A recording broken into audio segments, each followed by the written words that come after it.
Hello friends, welcome to தனா தமிழ். இன்னைக்கு நம்ம சேனலில் என்ன பார்க்க போறோம்னா ஒரு பச்சை பயிறு கிரேவி தான் பார்க்க போகிறோம். அது எப்படி செய்யுதுன்னு வாங்க இப்போ வீடியோக்குள்ளே போயிடலாம். இப்போ பச்சை பயிறு கிரேவி செய்யறதுக்கு இதோட ஒரு கப்பு ஒரு 100 கிராம் இருக்கும் பச்சை பயிறு எடுத்துருக்கிறேன். இதை இப்போ வறுத்துக்கலாம். இது சப்பாத்தி, தோசை, இட்லி எல்லாத்துக்குமே சாப்பிடலாம். நம்ம இப்போ ஒரு கிரேவி வச்சுக்கோம் பச்சை பயிறு போட்டு. சூப்பராக நல்லா இருக்கும். நம்மளுக்கு பிள்ளைங்களுக்கு இந்த மாதிரி அரிசி சும்மா ஏதாவது பண்ணி கொடுத்தோம்னா சாப்பிட மாட்டாங்க. இந்த மாதிரிலாம் கிரேவியாக வச்சு நம்ம இட்லி தோசையோட சப்பாத்தியோட கலந்து ஊற்றிட்டோம்னா ரொம்பவே நல்லாயிருக்கும். அரிசி தோசை கரம் மசாலா அதுக்காகவே இப்போ அந்த கிரேவி வச்சு அந்த மசாலா போட்டு கலந்து வச்சு சாப்பிட்டு பார்த்துட்டு அப்புறமா பார்த்துக்கணும். வறுபட்டு வச்சு இப்போ இந்த மாதிரி இருக்கிறத நம்ம எடுத்துக்கலாம். குக்கர் வச்சுக்கலாம்.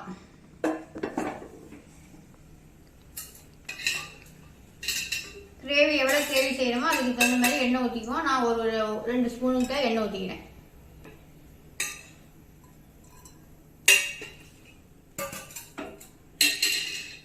அதுக்கு தக்காளி ஒரு 3 தக்காளி எடுத்து நான் அரைச்சி தான் வச்சுருக்கிறேன். நீங்கள் நைஸாக வேணாலும் வெட்டி வச்சுங்க. நான் நல்லா கிரேவியாக இருக்கணும் வேணும்னு அரைச்சி வச்சுருக்கேன். மிக்சியில் போட்டு ஒரு சுற்றி வச்சுருக்கேன். வெங்காயம் பாருங்க, ஒரு 4 வெங்காயம் பெரிய வெங்காயம் எடுத்து நைஸாக அரிஞ்சு வச்சுருக்கேன். நல்லா பொடியாக அரிஞ்சு வச்சுக்கோங்க. இந்த மாதிரி பொடியாக அரிஞ்சிங்கன்னா நமக்கு நல்லா கிரேவியாக கிடைக்கும். இப்போ எண்ணெய் சூடாகட்டும். இப்போ ஒரு ஸ்பூனுக்கிட்ட ஒரு அரை ஸ்பூனுக்கிட்ட ஜீரகம் போட்டுக்குவோம்.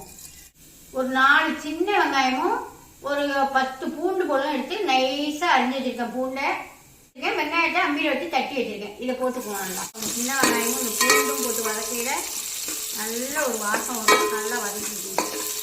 இப்போ நம்ம அந்த வெங்காயத்தை அரிஞ்சிருக்க பெரிய வெங்காயத்தை போட்டுக்கணும். இதையும் போட்டு நல்லா கோல்டன் கலர் அளவுக்கு வதக்கிக்கலாம். இப்போ நல்லா வெங்காயம் நல்லா வதக்கிட்டு பாருங்க. இப்போ நம்ம அரைச்சி வச்சுருக்க தக்காளியை சேர்த்துக்குவோம். சேர்த்து நல்லா பச்சை வடை போகிற அளவுக்கு வதக்கி வச்சுருவோம். நல்லா வதங்கிட்டு பாருங்க. இப்போ நம்ம ஜாமான்லாம் ஒன்றுனா என்னென்ன சேர்க்கணுமோ சேர்த்துக்குவோம். கொஞ்சமாக மஞ்சத்தூள், நம்ம அரைச்சிட்டு வந்தோமா கரம் மசாலா ரெடி பண்ணோமா அந்த தூளில் ஒரு அரை ஸ்பூன் போடுறேன்.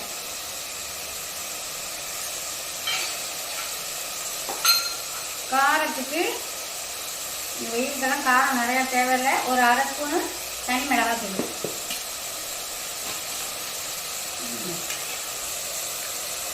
ஒரு அரை ஸ்பூனு மல்லித்தூள் போட்டு எல்லாத்தையும் நல்லா வதக்கி விட்டுருவோம்.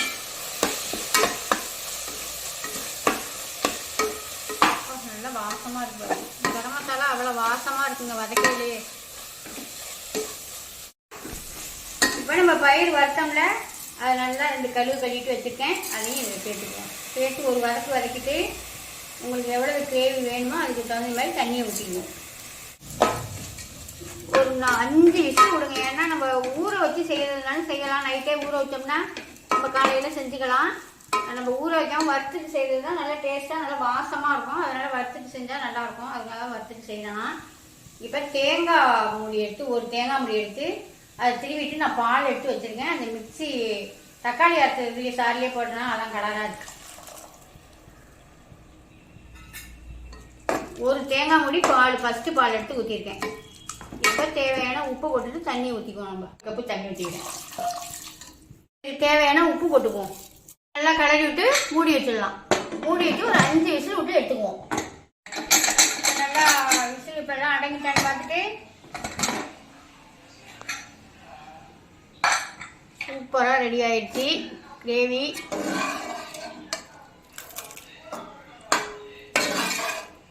வாசம் இன்னும் வாசமாக இருக்கு. நீங்கள் இப்படியே வேணாலும் வச்சுங்க. பிடிச்சிடலன்னா கடைஞ்சி விடுறதுனாலும் கடைஞ்சி விட்டுங்க. பயிர் முழுசாக இருக்கும். சாப்பிடையில நம்மளுக்கு சப்பாத்தியோட பள்ளியில் கடிப்பட்டுக்கிட்டு நல்லாயிருக்கும். இப்படியே வேணாலும் வச்சுங்க. இல்லை பிடிச்சி மத்து வச்சு கடைஞ்சி விடுறதுனாலும் கடைஞ்சி விட்டுங்க. அவ்வளோதான். நான் சப்பாத்தி போட்டுக்கிட்டு காமிக்கிறேன் உங்களுக்கு. சாப்பிடுவோமா? இன்னைக்கு நம்ம வீட்டில் சப்பாத்தி.